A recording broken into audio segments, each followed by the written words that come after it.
এর শুকরিয়া কোনোদিনই আমরা আদায় করে শেষ করতে পারবো না। কারণ আল্লাহ পাক কত অসংখ্য গণিত নিয়ামত তার বান্দাদেরকে দিয়েছেন, ঠিক কিনা?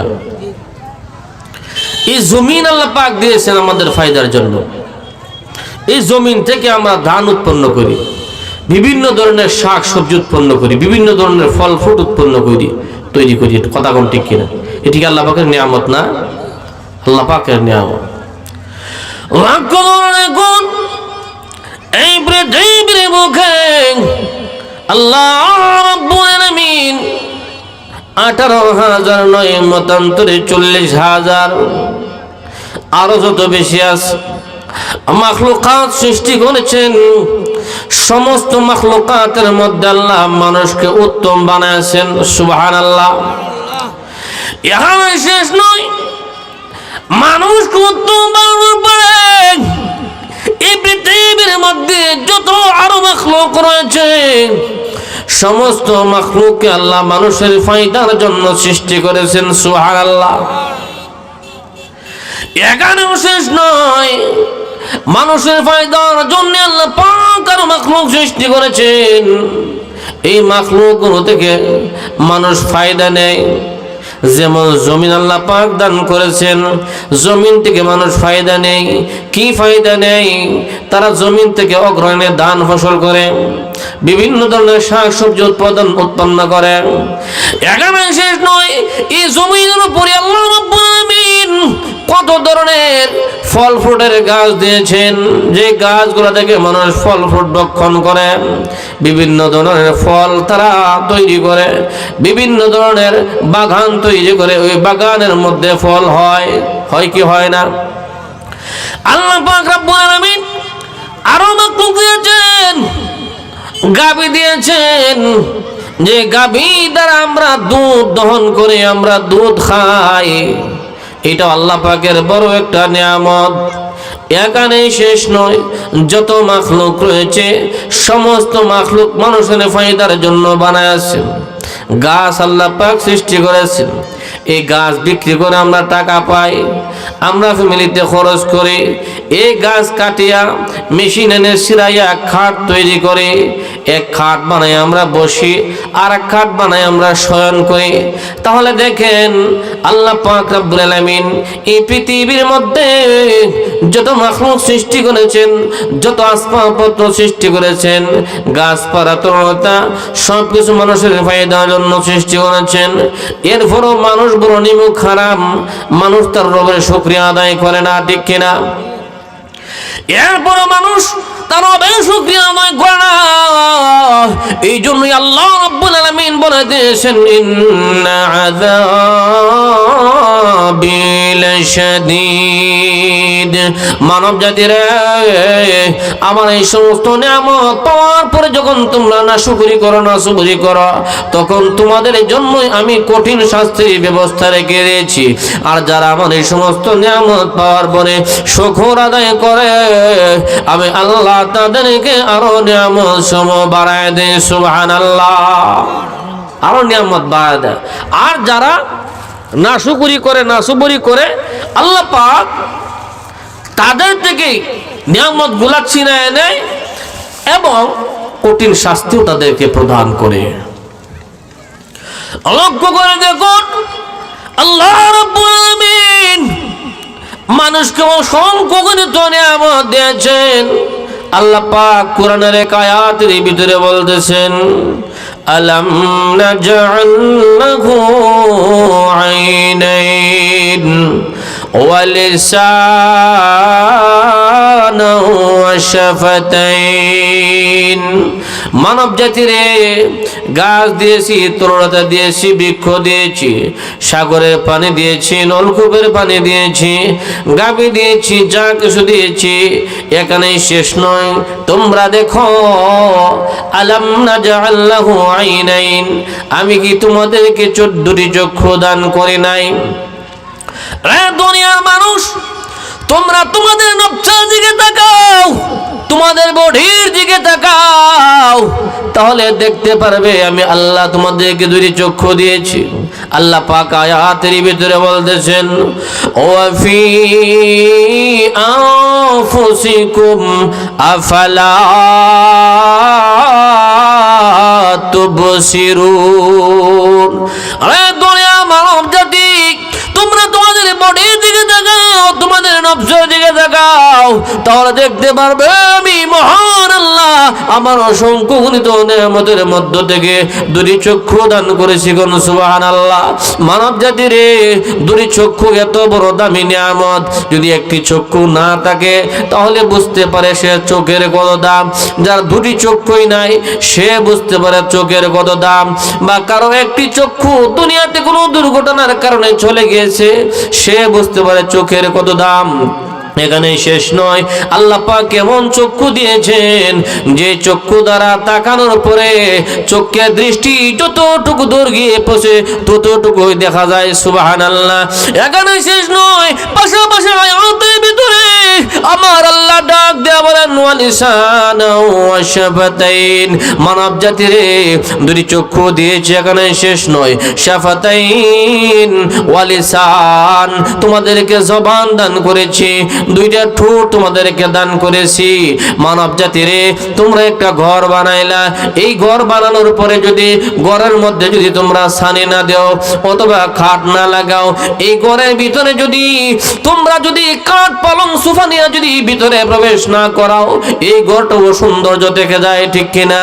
মানব জাতিরে আমি আল্লাহ নিজ হাতে তোমাদের মুখমণ্ডল বানাইলাম, তোমাদের চেহারাটা আমি নিজ কুদরতি হাতে বানাইলাম। বানানোর পরে তোমাদের এই চেহারা, এই মুখের মধ্যে যদি আমি জবান না দেই আর এই মুখের মধ্যে যদি আমি ঠোঁট না দেই, তাহলে তোমাদের মুখটা সৌন্দর্য থেকে যায়। তাই আমি আল্লাহ আমার অসংখ্য অগণিত নিয়ামতের মধ্য থেকে জবান তোমাদেরকে দান করলাম, দুইটা ঠোঁট তোমাদেরকে দান করলাম, যাতে তোমাদের মুখমণ্ডলের আবরণ আর সৌন্দর্য হয়ে যায়, ঠিক কিনা? ঘর বানাইলাম, মনে মসজিদ আপনারা বানাইলেন, যে সময় মসজিদটা ছাদ করার পরে প্লাস্টার ছিল না, জানালা ছিল না, গ্লাস ছিল না, গ্রিল ছিল না, ভিতরে টাইলস ছিল না, তখন কেমন দেখা গেছেন? সুন্দর দেখা গেছেন? সুন্দর দেখা গেছেন না। যখন আপনি এই মসজিদের প্লাস্টার করলেন, গ্রিল করলেন, গ্লাস ফিটিং করলেন, গ্রিল লাগাইলেন, ভিতরে প্লাস্টার টাইলস করলেন, মসজিদের সৌন্দর্য বেড়েছে। আরো যখন রং করলেন, সুনকাপ করলেন, এখন মসজিদের দিকে তাকাইলে মনটা প্রাণটা জোড়ায় যায়, ঠিক কিনা? তেমনি আল্লাহ পাক রব্বুল আলামিন মানুষের মুখমণ্ডল আল্লাহর কুদরতি হাতে বানাইছে। বানানোর পরে দেখা যায় এই মুখের মধ্যে যে গোশত, চামড়া, ঠোঁট না থাকে, একটা ভয়ঙ্কর আকৃতি দেখা যায়। কথা কোন ঠিক কিনা? যে আকৃতিতে হঠাৎ করে রাত্রে মানুষ চলাফেরা যদি দেখে এইরকম, তো চিৎকার দিয়ে মানুষ উল্লে ঘুরে যাব, ঠিক কিনা? এইরকম ভয়ঙ্কর আকৃতি দেখা যায়। আল্লাহ পাক তার অসংখ্য গণিত নিয়ামতের মধ্য থেকে, যা আমি আমার মাখলুক মানুষের আশরাফুল মাখলুকাত বানাইলাম, দামি বানাইলাম, আর তার চেহারাটা আমার কুদরতি হাতে বানাইলাম। এখন যদি এই চেহারাটার মধ্যে জবান না দেই, এই চেহারাটার মধ্যে দুইটা টুট না দেই, দরজা জানালা দাফার অর্থাৎ টিন দিয়ে যদি আমি না ঘুরি, তাহলে এই চেহারাটা বিশ্রী দেখা যায়। এইটা হতে পারে না। সুতরাং আমার তো নিয়ামতের কোনো কমতি নাই, আমার অসংখ্য গণিত নিয়ামতের মধ্য থেকে তাকে আমি জবান দান করলাম, চক্ষু দান করলাম, দুইটা ঠোঁট দান করলাম। জোরে কোন সুবহানাল্লাহ। এখানে শেষ নয়, আল্লাহ রাব্বুল আলামিন অন্য একটি আয়াতের ভিতরে বলে দিয়েছেন, এই যে নিয়ামতগুলো তোমাদেরকে দিয়েছি, এই নিয়ামতগুলাই শেষ নয়, আরো কত অসংখ্য অগণিত নিয়ামত আমি তোমাদেরকে দিয়েছি। ওই নিয়ামতগুলা যদি তোমরা গণনা করতে আরম্ভ করো, আল্লাহ পাক আয়াতের ভিতরে বলতেছেন ওয়া ইন তাউদ্দু নি'মাতাল্লাহি লা তুহসুহা। এ দুনিয়ার মানুষ, আমি আল্লাহ রাব্বুল আলামিন তোমাদেরকে তো অসংখ্য গণিত নিয়ামত দান করলাম। আমার ওই নিয়ামত সমূহ যদি তোমরা গণনা করো, গণনা করতে দেখো, কিয়ামত কায়েম হয়ে যাবে। এরপরও আমি রব্বে কারিম তাআলার নিয়ামতের গণনা কোনোদিন শেষ করতে পারবে না। সুবহানাল্লাহ। তাহলে কি পরিমাণ নিয়ামত আল্লাহ পাক আপনাকে আমাকে দিয়েছেন, যা তার গণনা কিয়ামত পর্যন্ত শেষ করা যাবে। কি পরিমাণ নিয়ামত দিয়েছে। এত নিয়ামত দেওয়ার পরেও আল্লাহ পাক সূরা আর রহমানের এক আয়াতের ভিতরে বারবার ডাক দিয়ে বলছেন, ফাবিআই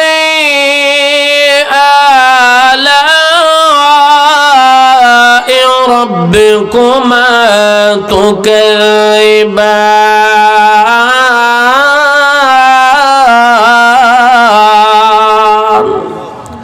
আরে বান্দা, এমন কি কোন নিয়ামত আছে যেই নিয়ামতকে তোমরা অস্বীকার করবে? প্রভু গো, এমন কোন নিয়ামত নাই যেই নিয়ামতকে আমরা অস্বীকার করব। বরং তুমি যে সমস্ত নিয়ামত দিয়েছো, এক একটা নিয়ামতের শুকর আদায় করতে যদি সারাটি জীবন তোমার কুদরতে পায়ে সেজদায় পড়ে থাকে, সারা জিন্দেগি কেটে যাবে। একটা নিয়ামতের শুকর আদায় করা বান্দা হয়ে আমাদের পক্ষে সম্ভব হবে না, ঠিক কিনা? সম্ভব হবে? একটা নিয়ামতের শুকর আদায় করতে পারবো আমরা? কিন্তু এত নিয়ামত পাওয়ার পরে কত নাশকরি করতেছি। এরপরেও তো আল্লাহ পাক খানা বন্ধ করেন। আল্লাহু আকবার। এরপরেও তো আল্লাহ খানা বন্ধ করেন নাই। আল্লাহ পাক রিজিকের অভাব দেয়। এরপরেও কত শিরিক করতেছি, আল্লাহর সাথে কত শরিক করতেছি। কইতেছি আল্লাহ কি করে এত এমন বিপদ এমন বিপদ আল্লাহ কি দেখে না? আল্লাহ নেই কেনা ঠাডা হলাইতে পারে না? লগে লগে ঠাডা হলাই দিয়ে আল্লাহ যদি হলাই দিত। কিন্তু এর ফলেও আল্লাহ পাক আমাদেরকে মুসিবত দেয় না। এই জন্যই আল্লাহ পাকের এক নাম হলো রহমান রহিম, ঠিক কিনা? আল্লাহ অত্যন্ত দয়ালু মেহেরবান। বান্দাদেরকে এত মায়া করেন, এত মোহব্বত করেন যে নাফরমানি করলেও আল্লাহ পাক তার খানা রিজিক বন্ধ করেন নাই, রিজিক দেয়। এক আয়াতের ভিতরে বলতেছে, কুল লাউ কানাল বাহরু মিদাদান লিকালিমাতি রাব্বি লানাফিদাল বাহরু ক্বাবলা আন তানফাদা কালিমাতু রাব্বি ওয়ালাউ জি'না বিমিসলিহি মাদাদা। আল্লাহ পাক এই আয়াতের ভিতরে বলতেছেন, ও দুনিয়ার মানুষ, তোমাদেরকে আমি এত অসংখ্য গণিত নিয়ামত দিয়েছি। আমার এই নিয়ামত সমূহ যদি তোমরা লেখো, এক আয়াতের ভিতরে বলতেছেন যদি তোমরা গণনা করো, কিয়ামত পর্যন্ত গণনা করে শেষ করতে পারবে। এই আয়াতের ভিতরে বলতেছেন যদি তোমরা লিখতে শুরু করো, এই পৃথিবীর মধ্যে যত বৃক্ষ রাজি আছে, তৃণলতা আছে, তরুলতা আছে, গাছপালা আছে, সমস্ত গাছপালাকে যদি তোমরা কলম বানাও, কি বানাও? কলম বানাও। আর এই পৃথিবীর মধ্যে যত সাগরের পানি আছে, সমস্ত সাগরের পানিকে যদি তোমরা কালি বানাও, আর আমি রব্বে কারিম তাআলার নিয়ামতগুলো লিখতে শুরু করে দাও, এই পৃথিবীর মধ্যে যত গাছপালা আছে, সমস্ত গাছপালা তৃণলতা কলম হয়ে শেষ হয়ে যাবে। পৃথিবীর মধ্যে যত সাগর মহাসাগরের পানি আছে, কালি হয়ে শেষ হয়ে যাবে। এরপরেও আমি রব্বে কারিম তাআলার নিয়ামতের লেখা শেষ হবে। সুবহানাল্লাহ বলবেন না? কি পরিমাণ নিয়ামত আল্লাহ পাক দিয়েছেন। এখন বান্দা হিসাবে আপনি আমি কতটুকু শুকরিয়া আদায় করতেছি শুকরিয়া, বরং নাফরমানি, নাশুকরি, শিরিক করতেছি, কথায় কথায় নাফরমানি করতেছি, কথায় কথায় কুফরি করতেছি। কথা কোন ঠিক কিনা? আল্লাহু আকবার। এরপরেও তো আল্লাহ পাক আমাদের খানা বন্ধ করেন না, রিজিক বন্ধ করেন নাই, বিপদ আপদ দিয়ে আল্লাহ পাক আমাদেরকে মারেন নাই। এত দয়া মায়া মেহেরবানি করেন। আল্লাহ পাকের একটা উদ্দেশ্য আছে। কি আছে? এত মায়া করার, দয়া করার একটা উদ্দেশ্য আছে। উদ্দেশ্যটা কি? আল্লাহ পাক বলতেছে, ওয়ামা খালাকতুল জিন্না ওয়াল ইনস ইল্লা লিয়াবুদুন।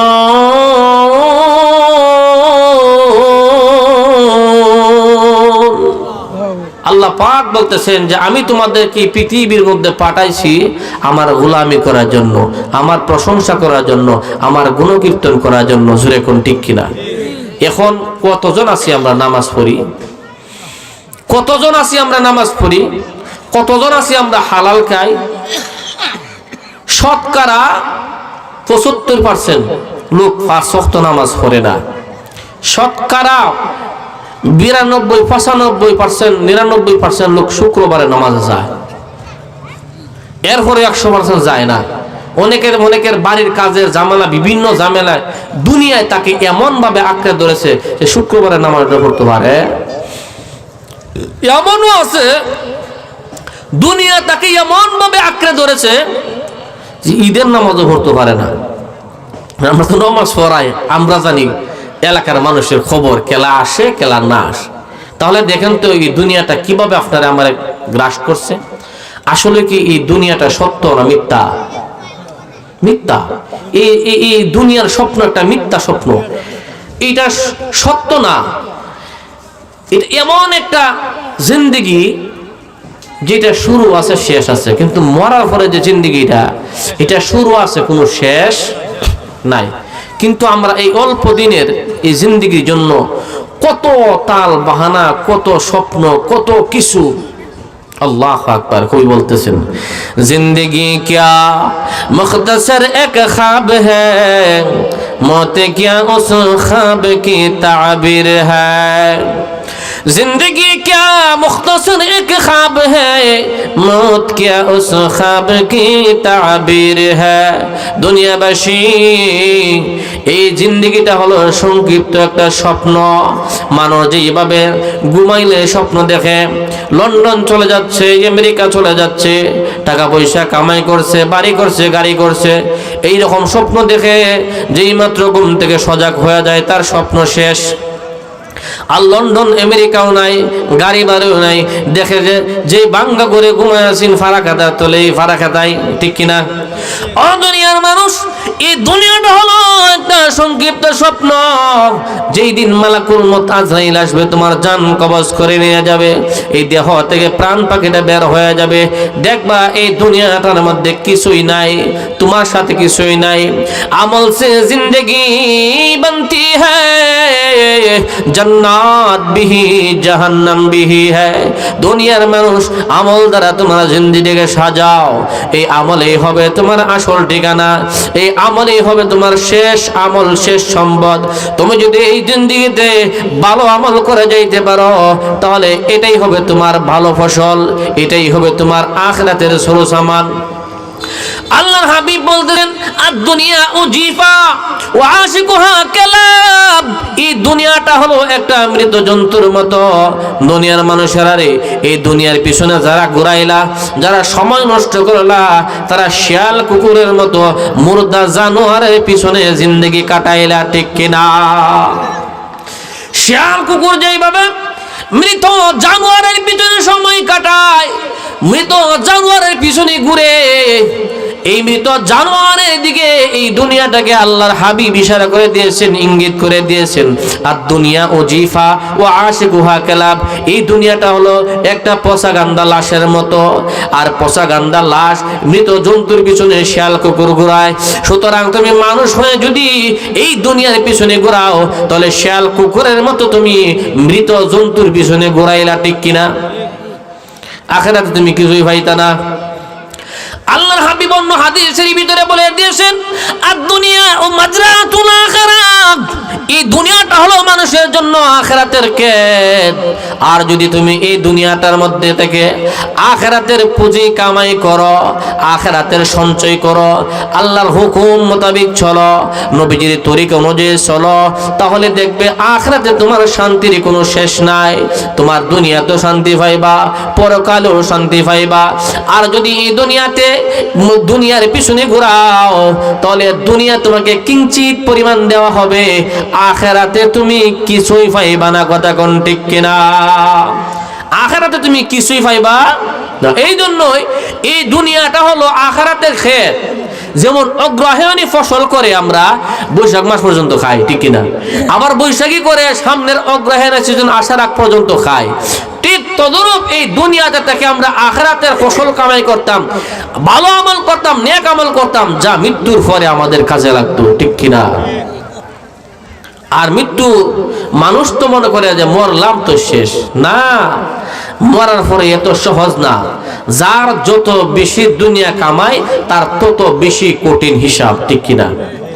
আর মরার পরে কবরে গেলেন, পচে গেলেন, গলে গেলেন, শেষ, না না না।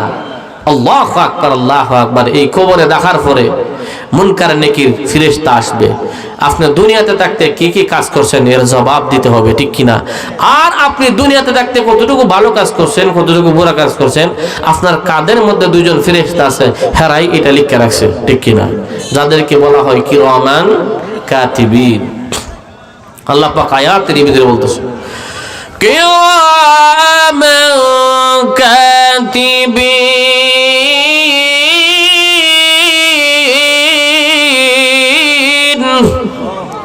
ও দুনিয়ার মানুষ, তুমি দুনিয়াতে কি কি কাজ করতেছো, ভালো করতেছো না বুরা করতেছো, তোমার কাঁধে যে দুইজন ফেরেশতা আছে এরাই লিখতেছে। এখন তোমার বলতে হবে না, আর না করলেও কাজ হবে না, কারণ তারা তাদের এই লিপিবদ্ধ খাতা আল্লাহর দরবারে পেশ করতেছে। কথা কোন ঠিক কিনা? এইটা লিখিত আকারে, ভিডিও আকারে আল্লাহর দরবারে জমা হইতেছে। এই জন্য তুমি যদি ভালো কাজ করো তাহলে ভালো ফল পাইবা, খারাপ কাজ করো তাহলে তোমার খারাপ ফল পাইবা, ঠিক কিনা? এই জন্য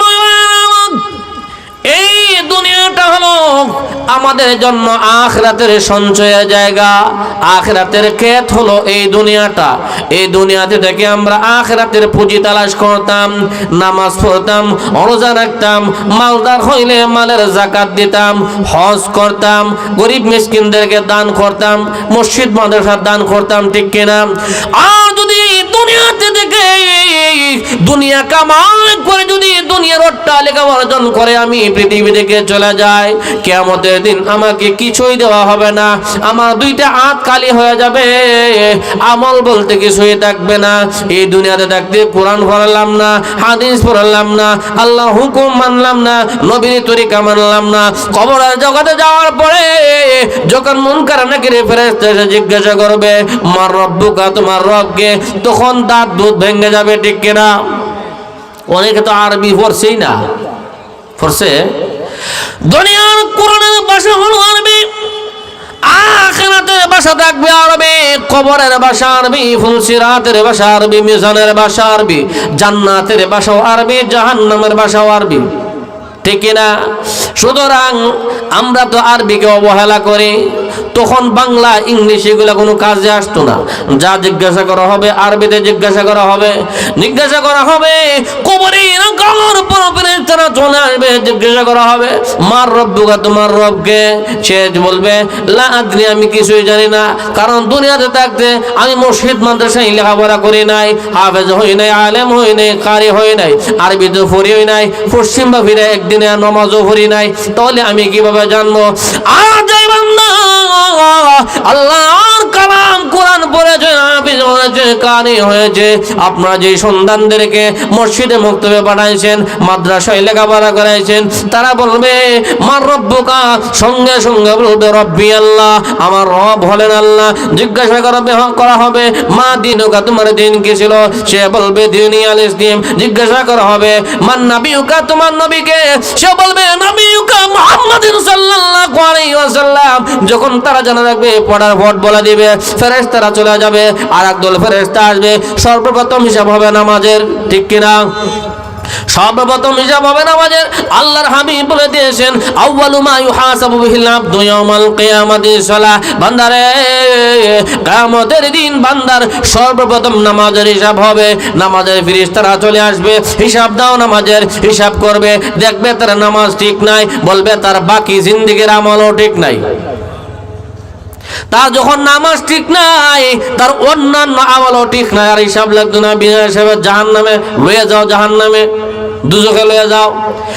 আর নামাজ হিসাব করার পরে যেই মাত্র দেখবে তার নামাজ ঠিক, ফেরেশতারা বলবে প্রভু গো, তোমার বান্দার নামাজ আর আমলের হিসাব পেয়েছি। ওগো প্রভু, তোমার বান্দার অন্য অন্য আমলও ঠিক আছে, কারণ যে বান্দার নামাজ ঠিক এই বান্দার সব ঠিক। কথা কোন ঠিক কিনা? কারণ কি, যেই বান্দা 5 ওয়াক্ত নামাজ পড়ে সে মিথ্যা কথা বলতে পারে না, যে 5 ওয়াক্ত নামাজ পড়ে সুদ খাইতে পারে না, যে 5 ওয়াক্ত নামাজ পড়ে ঘুষ খাইতে পারে না, যে 5 ওয়াক্ত নামাজ পড়ে সে কোনোদিন জুয়া খেলবে না, যে 5 ওয়াক্ত নামাজ পড়ে সে কোনোদিন বেঈমানি কাজ করবে না। ঠিক কিনা? এই জন্য ফেরেশতা বলবে, প্রভু তোমার বান্দার নামাজের আমল ঠিক পেয়েছি, তোমার বান্দার নামাজের আমলে প্রমাণ হয়ে গেল অন্যান্য আমলও ঠিক আছে। ও প্রভু গো, তোমার বান্দাকে তোমার তুই জান্নাতে প্রবেশ করায় দাও। একটু জোরে করুন না সুবহানাল্লাহ। তোমার বান্দারা তোমার তুই জান্নাতে প্রবেশ করায় দাও। আর আল্লাহ পাক রব্বুল আলামিন বলতেছেন, ইন্নাল্লাযীনা আমানু ওয়া আমিলুস সালিহাত, আল্লাহু আকবার, জোরে কইতেন না, কানাত লাহুম জান্নাতুল ফিরদাউসি নুজুলা। আল্লাহ বলতেছেন, যারা নাকি দুনিয়াতে আমার উপর ঈমান আনছে, নেক আমল করছে, আমি ওয়াদা করলাম আমি তাদেরকে জান্নাতুল ফিরদাউসের মেহমান বানাইবো। যখন সুবহানাল্লাহ। তাহলে তারা আল্লাহর উপর ঈমান আনছে, নেক আমল করছে, নামাজ পড়ছে, তারা আল্লাহর তৈরি জান্নাত পাইবে, আল্লাহ তাআলার ওয়াদা। ঠিক কিনা? এখন যারা নামাজ পড়ছে, তার নামাজের আমল হিসাব টান দিছে, দেখে সব ঠিক, আল্লাহর তৈরি জান্নাতের মেহমান হইছে কি হইছে না? হইছে। কার ওয়াদা এটা? আল্লাহর ওয়াদা। আর যার নামাজের হিসাবে ঠিক নাই, তার কিছুই ঠিক নাই। যেমন বিচার বয় না আমাদের এলাকার মধ্যে, সালিশ বয় না, বিচার বয়ার পরে সাক্ষীর প্রমাণ লইছে, লয়ার পরে দেখে ফইলা যেইটা তারে অপরাধ ধরছে, দেখা যায় না সাক্ষী প্রমাণ লই দিয়ে তার অপরাধই নাই। এরপরে বাদী পক্ষ বিবাদী পক্ষ মানে যে বিচার জমা করছে হে চাই আরো কিছু কইতো, কইয়া তারে অপরাধী বানাইতো। বিচারকরা কয় অতটা হাজার পারিস না, অতটা শুনবার সময় নাই, ফইলাটার মধ্যে যখন তার দোষ পাইছি না, আর বাহির কোনো দোষই নেই, যা বলে কি বলে না বলে। তো এইরকম ভাবে বান্দার নামাজের হিসাব যখন হইব, হিসাব হওয়ার পরে যখন দেখবো বান্দার নামাজের আমলের মধ্যে কোনো কমতি নাই, ঘাটতি নাই, তখন ফেরেশতারা বলবে বুঝছি বাকি অন্য আমলের মধ্যে তার কোনো ঘাটতি নাই, সব ঠিক আছে। কারণ যেই বান্দার নামাজ ঠিক আছে এই বান্দার সব ঠিক থাকবে। কেন কেন ঠিক থাকবে? আল্লাহ পাক বলতেছেন যে বান্দা নামাজ পড়ে এ কোনোদিন অন্যায় অপরাধ করে। আল্লাহ পাক আয়াতের মধ্যে বলতেছেন, উতলু মা উহিয়া ইলাইকা মিনাল কিতাব।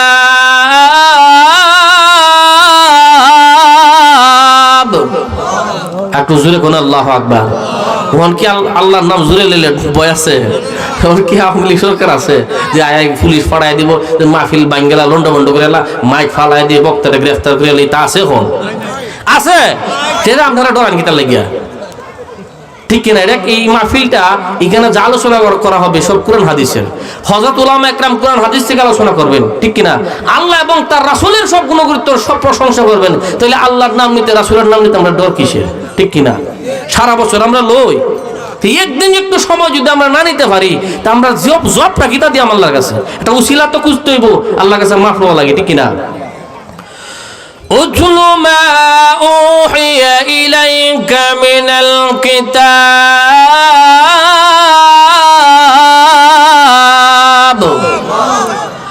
أقم الصلاة إن الصلاة تنهى عن الفحشاء إن الصلاة تنهى عن الفحشاء والمنكر ولذكر الله أكبر والله يعلم ما تصنعون।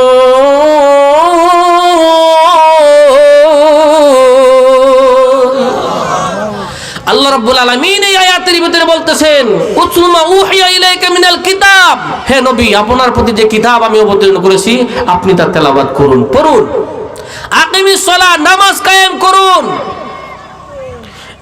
ইন্নাস সালাতা, নিশ্চয় নামাজ, তানহা আনিল ফাহশা, নিশ্চয়ই নামাজ নামাজীকে ফাহেশা ও শোভনীয় কাজ থেকে বিরত রাখে। এটা কার কথা? আল্লাহর কথা। আল্লাহর কথা যদি হয়ে থাকে যে নিশ্চয়ই নামাজ নামাজীকে ফাহেশা অশ্লীল কাজ থেকে বিরত রাখে, তাহলে যেই বান্দা 5 ওয়াক্ত নামাজ পড়বে তার দ্বারা কি অন্যায় কাজ সংঘটিত হবে? হবে। এই জন্যই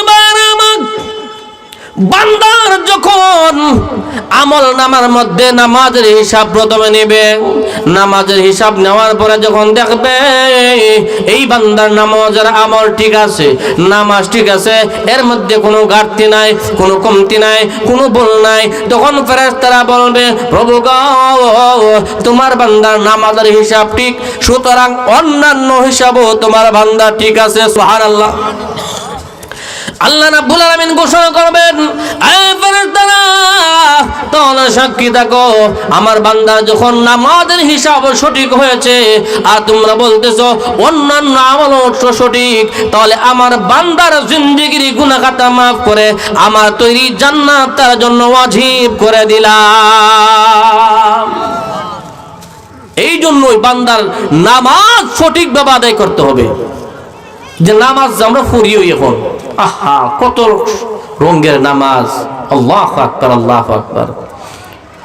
আল্লাহ রাসূল সাল্লাল্লাহু আলাইহি সাল্লাম সাহাবা একরামদেরকে বলতেছেন, ও আমার সাহাবারা সবচেয়ে বড় চোরকে ডাকাতকে চিনুনি? সাহাবারা বলতেছেন যে মানুষের সম্পদ লুণ্ঠন করে, রাস্তা দাঁড় করাইয়া পিস্তল ড্যাগার দইরা মানুষের কাছ থেকে নগদ অর্থ লুণ্ঠন করে, তার সবচেয়ে বড় ডাকাত করো। আল্লাহ রাসূল বলতেছেন না, সবচেয়ে বড় চোর, সবচেয়ে বড় ডাকাত হলো যে নামাজে চুরি করে। কিসে চুরি করে? যে নামাজে চুরি করে। সাহাবা আকরাম বলতেছেন, ইয়া রাসূলুল্লাহ নামাজে কিভাবে চুরি করে? নামাজ শুরুতে চুরি করবো কি? আল্লাহ রাসূল বলতেছেন না, সবচেয়ে বড় চোর হলো নামাজ চোর। যে নামাজে কিভাবে চুরি করে? নামাজ কি চুরি করতে পারে? আল্লাহ রাসূল বলতেছেন যে না, নামাজের চুরি হইল এই নামাজটা সল্লু তোমরা পড়ো কামা রাআইতুমুনি উসাল্লি, আমি যেভাবে পড়েছি। রাসূল বলতেছেন আমি যেভাবে পড়ছি এইভাবে তোমরা কি করো? নামাজ পড়ো। কিন্তু এক দল আছে এইভাবে নামাজ পড়তো না, আমি যেভাবে পড়ছি এইভাবে হ্যাঁ দাঁড়াইবো, অঙ্গভঙ্গি করব, কিন্তু পুরাপুরি নামাজের রুকুর জায়গা রুকু, সিজদার জায়গা সিজদা, তাসবিহ জায়গা তাসবিহাত আদায় করবে না। এই হইল সবচেয়ে বড় চোর, যে নামাজে চুরি করে। ঠিক কিনা? যেমন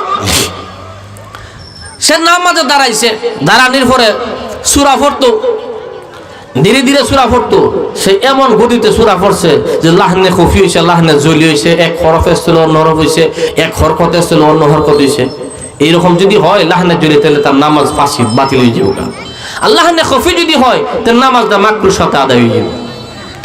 অনেকে আছে রুকুর মধ্যে যায়, যাবার পরে রুকুর তাসবিহ নিম্নে 3 বার, উপরে 5 বার 7 বার বলা, হে একবারে কইছে কিনা বা কইছেও না, খালি লাগাইছে কপালা তুলে, তাহলে সে চুরি করলো কি করলো না?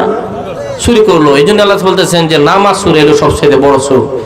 তো সম্মানিত হাজিরিন, আমি ওই দিকের আলোচনা লম্বা করব না, আমি আপনাদের সামনে যে আয়াত তিলাওয়াত করছিলাম, ইন্নাহুম ফিতয়াতুন আমানু বিরাব্বিহিম ওয়াজিদনাহুম হুদা। আল্লাহু আকবার। আমাদের কি সৌভাগ্য যে আমাদের আমলে মসজিদ আছে, মাদ্রাসা আছে, দাওয়াতে তাবলীগ আছে, ওয়াজ মাহফিলের সুব্যবস্থা আছে। আমরা এগুলা থেকে গিয়া কোরআন হাদিসের আলোচনা শুনতে পারি। ঠিক কিনা? আমরা এইগুলাতে গিয়া কোরআন হাদিসের আলোচনা শুনতে পারি। আল্লাহ যে আছে এটা আমরা জানি এবং শুনতে পারি। কোরআন হাদিস দ্বারা আমরা বুঝতে পারি যে আল্লাহ একজন আছে। এই পৃথিবীর মালিককে, আসমানের মালিককে, জমিনের মালিককে, আপনাকে আমাকে কে সৃষ্টি করেছে? আল্লাহ। এগুলো আমরা জানি, এরপরও কোরআন হাদিস থেকে শুনতে পারি। কিন্তু এমন এক যুগ ছিল যে যুগে কোনো মসজিদ ছিল না, মাদ্রাসা ছিল না, দাওয়াতে তাবলীগ ছিল না।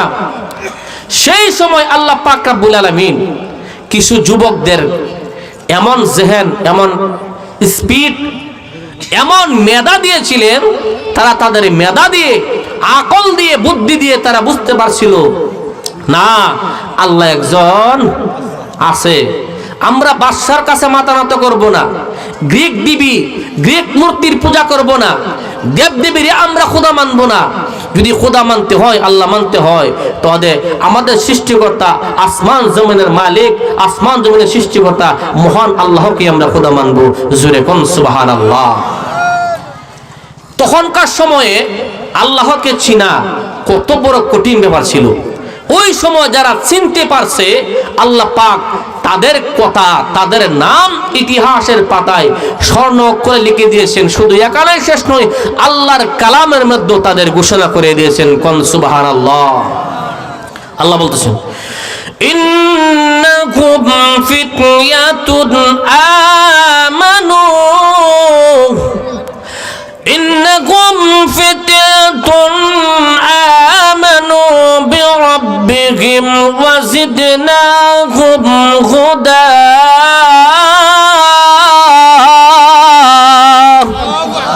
ওরা একদল তরুণ যারা তাদের আকল দিয়ে আমি আল্লাহকে চিনতে পেরেছে, আমি আল্লাহ দিয়ে একজন আছি তারা বুঝতে পেরেছে, আমি আল্লাহ দিয়ে পৃথিবী সৃষ্টি করেছি তারা বুঝতে পেরেছে।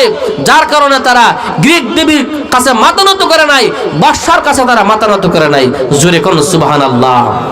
এই 7 যুবকের কথা আল্লাহ পাক কুরআনের মধ্যে উল্লেখ করে দিয়েছে। তাদের এলাকায় তাদের বাদশা যখন ফরমান জারি করলো যে আমার এলাকায় ঢুল পিটায়া দাও, যেন সমস্ত লোক গ্রিক দেবীর পূজা করে, আমি বাদশাকে খোদা মানে আমার কাছে আসে যেন মাথা নত করে। যদি কেউ এই ফরমান না মানে তাহলে তার গর্দান থেকে মাথাটা আলাদা করে দিবা। একদল বের হয়ে সারা এলাকায় ডুল ফিটাই দিছে। বাদশার ফরমান মানতে হবে, বাদশাকে খোদা মানতে হবে, গ্রিক দেবীর উপাসনা করতে হবে, গ্রিক দেবীর কাছে মাথা নত করতে হবে, বাদশার দরবারে গেলে মাথা নত করতে হবে। এই খবর যখন এই তরুণ যুবক একদল যাদের মেধা শক্তি আল্লাহ পাক এমন দিয়েছেন যে আল্লাহকে তারা চিনতে পেরেছে, আল্লাহ পর্যন্ত তাদের আকল পৌঁছে গিয়েছে, এই যুবকদের কাছে যখন এই মেসেজ পৌঁছার পরে এই যুবকরা সিদ্ধান্ত নিল, না না না, বাদশার সামনে আমরা মাথা নত করব, গ্রিক দেবীর পূজা আমরা করব। দেখছেন না কিছুদিন আগে আমরা জায়গা জায়গায় মূর্তি বানায় রাখছি, আছে মূর্তি, সব মূর্তির কল্লা ভেঙে দিয়েছে। আন্নাল ইসলাম ও তাহাদিমু মান কানা ক্বাবলা, ইসলাম আসার পরে ইসলামের আগে যে সমস্ত কাজ ছিল সব বাতিল হয়ে যায়। তো বলতে পারবেন হুজুর ইসলাম কি তখন ছিল না যে সময় মূর্তি বানাইছিল? ইসলাম ছিল তখন, আসলে প্রকৃত ইসলামের কাজ এতটুকু করা গেছে না যে মূর্তিগুলা সরায় ফেলবে। মূর্তিগুলার বিপক্ষে আওয়াজ করছেন ওলামা, হযরত ওলামা ইকরাম আন্দোলন করেছেন যে মূর্তি দেওয়া যাবে না, মূর্তি দিবেন না, এমন কাজ করেন যেটা কিয়ামত পর্যন্ত স্মরণীয় থাকে, এমন কাজ করবেন না যেটা স্মরণ করবে মানুষের ঘৃণার সহিত। ঠিক কিনা? দেখুন এই 7 যুবকের কাছে যখন মেসেজ পৌঁছে গেল, বাদশার কাছে গেলে মাথা নত করতে হবে, গ্রিক দেবীর উপাসনা করতে হবে, বাদশাকে খোদা মানতে হবে। এই 7 যুবক সিদ্ধান্ত নিল, এই পৃথিবী বানাইছেন আল্লাহ, আসমান জমিন বানাইছেন আল্লাহ, যদি মাথা নত করতে হয় আমরা আল্লাহর কাছে মাথা নত করব, বাদশার কাছে মাথা নত করব না, গ্রিক দেবীকে আমরা মানব না। এই কথা ঘোষণা করে তারা এই কথার উপর ইস্তেকামত থাকলো, অটল থাকলো, অবিচল থাকলো। এই খবর যখন বাদশার দরবারে পৌঁছলো, বাদশা যাব না, আপনার দরবারে কিছু সংখ্যক যুবক আছে যারা আপনার ফরমান মানে না, আপনার আদেশ মানে না। ওরা বলতেছে তারা আপনার কাছে মাথা নত করবে না, গ্রিক দেবীর উপাসনা করবে না, তারা আসমান জমিনের মালিক একজন আল্লাহ আছে, ওই আল্লাহর কাছে তারা মাথা নত করবে। বাদশা ডাক দিয়ে বলে, যাও এদেরকে গ্রেফতার করে আমার দরবারে নিয়ে আসো। এবারে সেনাবাহিনী পাঠায় দিলেন, ওরা গেল এই যুবকগুলোকে গ্রেফতার করলো, বাদশার দরবারে নিয়ে আসা হলো। বাদশা জিজ্ঞাসা করলো, এই যুবকেরা, আমার এই রাজত্বর মধ্যে আমার হুকুম চলবে, অন্য কারো হুকুম চলবে না। তোমার আল্লাহ টাল্লাহ বা এই আসমান মানে জমিনের মালিক আল্লাহ, এইগুলো আমি বুঝি না। এখনকার বাদশা আমি, আমাকে মানতে হবে, আমার আইন চলবে, অন্য কোন খোদার আইন চলবে না, আর গ্রিক দেবীর পূজা করতে হবে। হে যুবকরা, তোমরা কি রাজি আছো? এমনিতে ডাক দিয়ে বলে, ও বাদশা যাব না, আমরা আপনার এই কথা মানতে পারবো না, আপনার কাছে মাথা নত করবো না, গ্রিক দেবীর পূজা করবো না। আমরা মাথা যদি নত করি তাহলে এই আসমান জমিনের মালিক আল্লাহর কাছে আমরা মাথা নত করবো। এমনি বাদশা ডাক দিয়ে বলে, যদি আমার এই আদেশ না মানো তাহলে জানুনি পাল্টা কি শাস্তি। যদি আমার এই আদেশ না মানো তাহলে তোমাদের দেহ থেকে মাথাটা আলাদা করে দেব। এমনি যুবকগুলা ডাক দিয়ে বলে, বাদশা সাহেব আপনি জানিয়ে রাখুন, আমরা এমন এক আল্লাহর উপর ঈমান এনেছি, আপনি যদি আমাদের দেহ থেকে মাথাটা আলাদাও করে দেন, একটা মুহূর্তের জন্য আমরা ওই আল্লাহর উপর থেকে ঈমান সরাবো না। জোরে কন্যা সুবহানাল্লাহ। একটা মুহূর্তের জন্য আমরা আল্লাহর উপর থেকে ঈমান সরাবো না, আপনার কাছে আমরা মাথা নত করবো না, আপনাকে আমরা খোদা মানবো না, গ্রিক দেবীর উপাসনা আমরা করব। বাদশা বলতেছেন, বুঝছি এরা তো নওজোয়ান যুবক, বয়স অল্প, এরা বুঝতে পারছে না, এরারে কিছু সময় দিই আমি, এরারে কিছু সময়। আসলে ওই বাদশার এমন কঠিন অবস্থা বা আদেশ যে সঙ্গে সঙ্গে দেহ থেকে মাথা আলাদা করে দেয়। তো এই যুবকগুলার মাথা কেন তো আলাদা করলো না? এটা আল্লাহ পাকের একটা মেহেরবানি। আল্লাহ পাক তাদেরকে হেফাজত করবেন, আল্লাহ পাক তাদেরকে হেফাজত করবেন। তো বাদশা কি বলতেছে, এদের গলা না কাটতে কইতেছে যে এদেরকে কিছু সময় দিয়ে, এরা বয়স কম, তরুণ যুবক মানুষ, এরা বুঝতে পারছে না, আমার হুকুম মানছে না, এরা একটু সময় দিয়ে দেখি এরা মানে কি না। বলতেছে যাও, তোমাদেরকে কিছুদিনের জন্য ফুরসত দিলাম, সময় দিলাম, তোমরা ভেবে চিন্তে দেখো, হয়তো আমার আদেশ মানবে, আর নয়তো তোমরা তোমাদের গলা দেওয়ার জন্য প্রস্তুত থাকো। এরপরে এই যুবকগুলা এই বাদশার দরবার থেকে বের হয়ে আসলো। এই যুবকগুলা বাদশার দরবার থেকে বের হয়ে এসে এক জায়গায় বসে তারা একে অপরকে বলতে শুরু করলো, আমরা যে বাদশার আদেশ মানলাম না, বাদশা তো আমরা ছাড়তো না, আবার তলব করব, আবার বলবে তোমরা আমার কথা মানো, আমার কাছে মাথা নত করো। আমরা তো বলবো যে মাথা নত করবো না, তখন আমাদের দেহ থেকে মাথাটা আলাদা করে দিবে। এখন কি করা যায়? এই যুবকগুলা পরামর্শ করতে শুরু করলো। পরামর্শ করতে করতে একজন আরেকজনকে বুদ্ধি দেয়, শুন, যে আল্লাহ আসমান বানাইছেন, জমিন বানাইছেন, ওই আল্লাহ তাআলা তো আমাদের রিজিকের উপর চালা রাখছেন, আমাদের জন্য পৃথিবীতে অনেক জায়গা রাখছেন। এই পৃথিবীতে তো জায়গার কম নাই, ঠিক কিনা? একজনা দেখা যায় এই দেশে রিক্সা চালায়, রুজি কুলায় না পড়া জায়গা শহর, হেন তার রুজি হয় না পড়া জায়গা ঢাকা, হেন রুজি হয় না পড়া জায়গা বিদেশ, বিদেশ সৌদি আরব জায়গা, মালয়েশিয়া জায়গা, ওমান যায়, কাতার যায়, কই ইটা রুজি হইতো না, কোন ইটালি যেতে হইব, পুরো জীবন বাজে রেখা আমরা জাহাজের মধ্যে উঠতে ইটালির জায়গা যাইকে যায় না, ফ্রান্স জায়গা যাইকে যায় না, যা। তাহলে এরা পরামর্শ করতেছে যে এই পৃথিবীতে আসমানের নিচে জমিনের উপরে আল্লাহর তো আর কম জায়গা কম না, আমরা এই বাদশার দরবার ত্যাগ করি, এই বাদশার যেই পর্যন্ত শাসন আছে, আমরা এই শাসন থেকে, এই বাদশার এলাকা থেকে আমরা অন্যত্র চলে যাই। এই কথা বলে এই সব যুবক একত্রিত হয়ে এই বাদশার এলাকা ছেড়ে দিবে সিদ্ধান্ত নিল। সিদ্ধান্ত মোতাবেক এই বাদশার এলাকা তারা ছেড়ে চলে যাচ্ছে। না না না, যে এলাকায় আমার আল্লাহর শাসন চলবে না, বাদশার শাসন চলবে, এই এলাকায় আমরা থাকবো না। এই এলাকায় যদি থাকি, এই বাদশা আমাদেরকে ডেকে নিয়ে আমাদের গর্দান থেকে মাথা আলাদা করে দেবে। সুতরাং না, এখানে আর একটা সেকেন্ডও থাকবো না। এই 7 জন যুবক একত্রিত হয়ে এই এলাকা ত্যাগ করতে শুরু করলো। এই এলাকা ছেড়ে চলে যাচ্ছে, অন্যত্র চলে যাবে। অন্যত্র চলে যাওয়ার সময় তাদের সঙ্গে একটা কুকুরও রওনা করে দিল। কোন সুবহানাল্লাহ। একটা কুকুরও রওনা করেছে তাদের সঙ্গে। এই কুকুরের সাথে কুকুরের কথাও আল্লাহ পাক রব্বুল আলামিন কোরআনের মধ্যে উল্লেখ করে দিয়েছেন। জোরে কোন না সুবহানাল্লাহ।